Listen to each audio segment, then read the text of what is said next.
Okay, so it seems that we are not getting a lot of information about the amount of devastation caused by Hurricane Sandy. And unfortunately, I have to report to the people of the United States that the Australian media is pretty much ignoring the situation over on the east coast of the States. In fact, the only bit of information I have seen is on the bottom of the screen, and it's really in regards to Wall Street and how trading has been a little bit shaky, and a bit about how Barack Obama has been visiting these communities and pledging to rebuild. Other than that, there really is not a lot of information to be found. Now, when you compare this to last year after the Japanese earthquake and tsunami, you can see that there is a huge difference in the amount of information that we are receiving. I remember that after the Japanese earthquake and tsunami, we had days of 24-hour coverage on the impact that the earthquake and tsunami caused to Japan. However, it seems that the people of the United States are not worth that to their government because their plight is pretty much going unnoticed by others around the world due to a lack of news coverage. Now, these photos were posted on Facebook last night, and I have been gathering the photos and collecting them, and I've put them together in a photo album. Now, the reason that I included the tsunami is because my feelings are that this is when it all began. The Charlotte Islands earthquake was really the beginning of this huge shift that we have just experienced on our planet. And it's not only our planet that has gone through this shift, we have also experienced these shifts. And if you're paying attention, you would have definitely felt that things now seem like they are more surreal and more amplified. And I think that we are going to experience a lot more events happening in shorter amounts of time because we are moving down a Fibonacci spiral towards singularity, and so time is constraining and events are going to start happening closer together, and this is going to start really feeling very intense for people that aren't aware of what is happening. This is why it is so important to find peace within and remain connected, because as soon as we start looking outside of ourselves and to other people for answers, we start to disempower ourselves and lose our center of balance. So we've got to bring it back to ourselves, and we've got to understand it's up to us to keep ourselves in balance and move to a state of feeling peace. You know, we want to prepare ourselves for feeling peace before these events happen, not during these events, because it's going to be difficult, if not possible, to find that state of peace within and to, move yourself beyond the panic and the fear. And when I say fear, I'm not meaning the fear that instinctively allows you to make decisions when your life is in danger. I'm talking just the blind fear, the panic that people feel because they are not able to process the information they are seeing or what they are experiencing. And that is not a place that you really want to be. So, as we can see, there is a lot of devastation. Now, the Staten Island ferry, I'm sorry, that is not going to be up and running for weeks. You know, you've got to understand that there is now no water, no electricity. I mean, how are they going to rewire these entire communities? There's gas lines all under there. These people have nowhere to live. They have no food. As I said, they have no fresh water. They have no belongings. no clothes. You know, I'm talking about the people that have lost everything, the devastation that we're seeing now. These are the people that are going to require the most amount of support. And I think that you'll see that the government are going to be lacking, just like they were after Katrina. The only difference with Katrina is that it was the South, and the poor people really didn't have a voice. Now we're dealing with the top end of town, and we're dealing with people that have a sense of entitlement. And so when they start experiencing this lack of support, then they are going to start getting very upset. And at the moment, we are not seeing a lot of information because I think that the government really don't even know where to start. There is that much devastation. Now, let's not forget that in the water, there is also going to be a lot of toxins, including sewage. And you can imagine how old some of those sewers are underneath New York, and how full of bacteria and very dangerous microbes that are now being released all throughout the water. So you can expect within the next week probably outbreaks of cholera and other diseases. And we also have people now that have to line up for water and food. Now remember when I said that you don't want to be one of these people that have to go to FEMA, that have to line up for the water. And unfortunately, this is what the outcome is when people rely on their government, when people do not empower themselves, when people separate themselves from each other and don't pay attention. And it's really unfortunate that we're going to see more of this. And it's really going to be up to each other to help each other.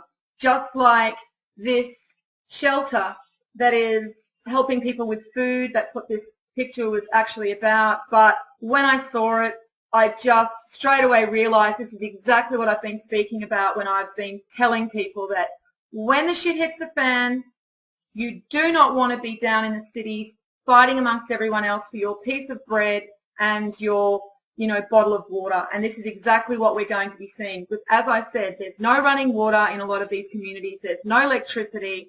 There's gas pipes that are ruptured. There are toxins in the water.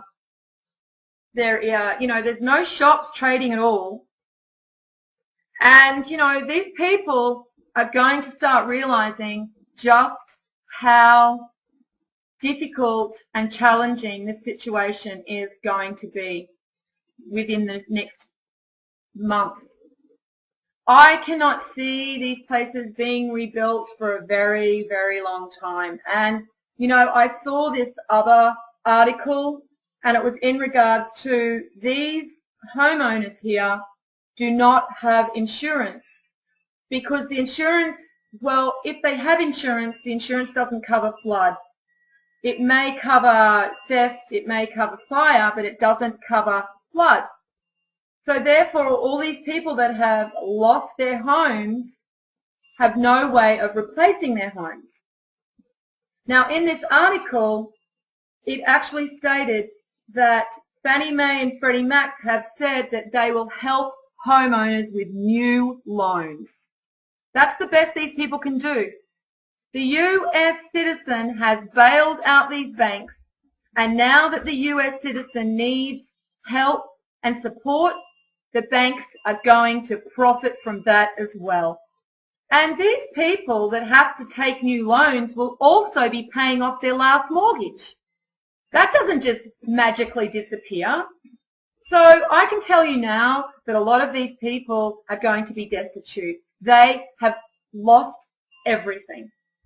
Now, the other situation I think that we do need to pay attention to is the nuclear situation, because I find it really hard to believe that when we're seeing all this devastation and we're seeing how much the water has just came through and basically ripped out everything, just smashed it to pieces, and they're saying that the Indian Point nuclear facility didn't really have any flooding, even though when I looked at where it was positioned, I find it almost impossible that it couldn't have experienced some flooding.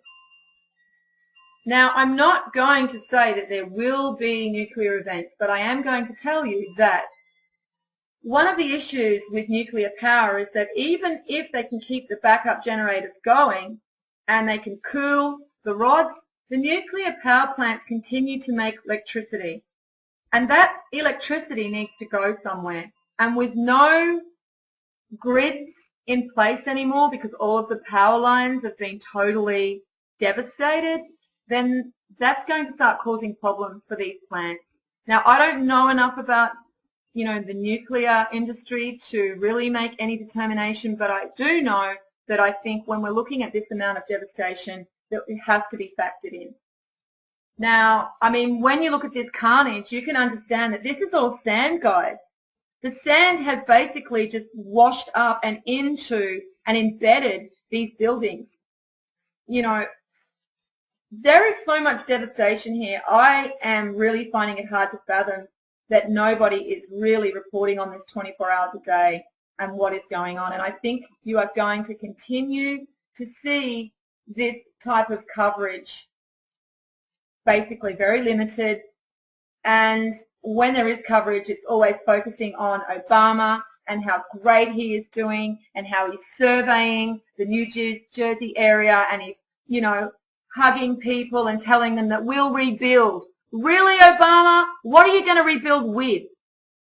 You're already in debt up to your eyeballs. You've got the Fed printing off $30 billion a month just to keep yourselves treading water, and now you're going to have to somehow help these people with bricks and mortar. This isn't just about materializing money out of anywhere. This is really reality. This is physical matter that has to be created and paid for.